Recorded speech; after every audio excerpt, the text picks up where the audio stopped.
But, so I just did a little quick workout here. I don't know if you can see it well. Kind of preparing some beds for tomatoes with my irrigation, drip irrigation. I'm gonna try that this year.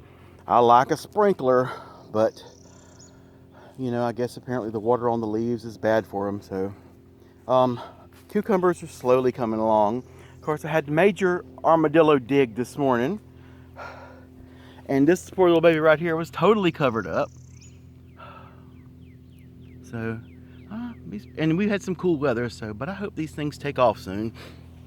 So get above the dig and above the being covered. All right, so anyway, I'm trying to lay off some rows here. This is going to be tomato rows, of course, with a drip tubing in it.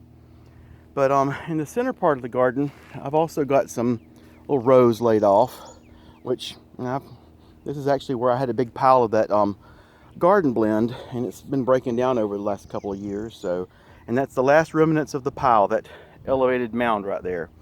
Slowly whittling it down. But so, and over here I've got some more rows laid off. Between the onions, what's going to happen is I'm going to plant in the aisles between the onions. I'm going to lay down some compost or some of that garden blend, and then cover it over with some mulch.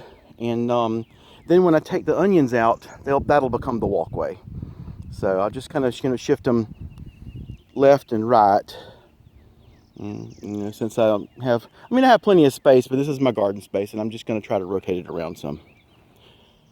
And then right here, I had some zinnias last year. They did so good, and I'm just going to replant some. So I have some little rows set out for zinnia seeds I'm going to put today. And let's come on down here, show you some more. Another row. I was gonna put another row here between these two rows of onions, here and here, but look at that cat running through the garden. Get out of the garden! Anyway, but I've got to let these radishes go ahead and make seeds, because I want to keep the seeds, and I'm just gonna leave them alone. You can't put everything out in one day anyway, so there's no point in trying. But. And then down here, I've got a couple more rows laid out. I'm going to just shovel some compost or some garden blend in it and cover them back over. I'm going to put eggplants down here. I think that's a pretty good use of the space. I'll run the sprinkler down here. That doesn't seem to bother them. It's not that I've heard. Oh, let's go check on my other baby cucumbers. See how they're doing. What a lovely day. Oh, look, my sister is over there at my mom's house.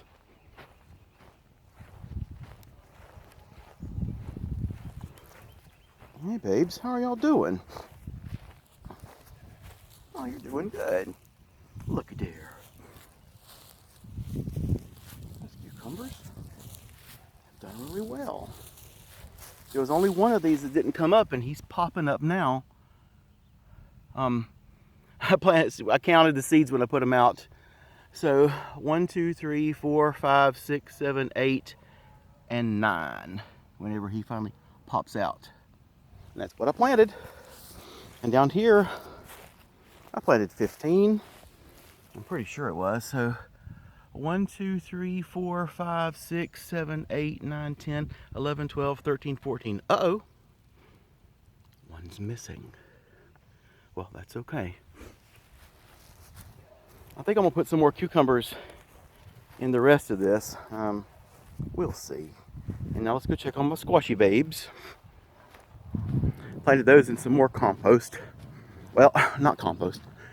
Leaf mulch. I piled leaves around the pear trees to kind of reduce weed and grass pressure.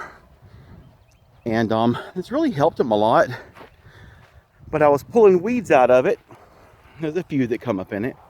And the stuff that was coming up on the weed roots was so beautiful that I was like, I just need to plant something in that. Oh, let me aim her down.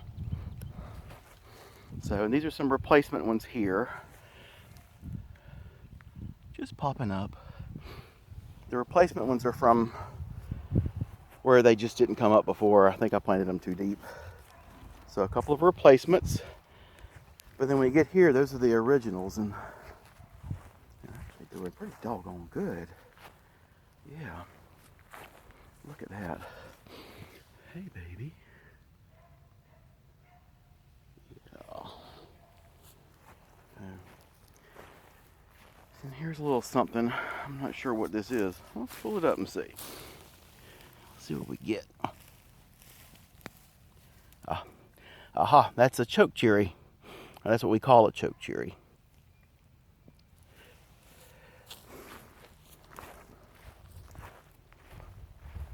And the rest of the squash are doing good, I have to say. I've watered them 3 or 4 times, but then we had quite a rain, as you can see by the trash that's floated up. There goes Susie boy.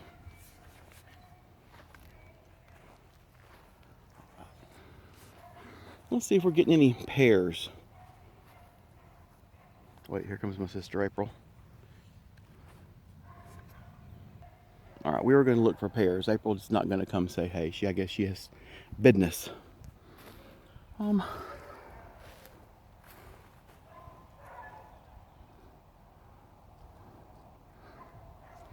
Time will tell if any of these blossoms set fruit. These have never made good fruit for me. I don't know why. Maybe it's not the right climate. That's a Senator Clark pear. And I actually have 2 of them. This one made 2 fruit last year. 2. I thought maybe they bloomed at the wrong time. Didn't have any pollinators, but they really bloomed the same time my other pears did this year. So we'll see. Now this is, we call this a sand pear, but it's the kind that's soft and blooms last and falls on the ground first.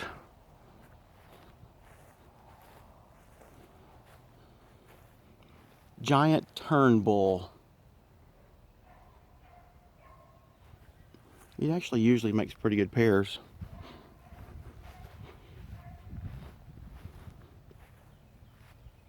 And another sand pear.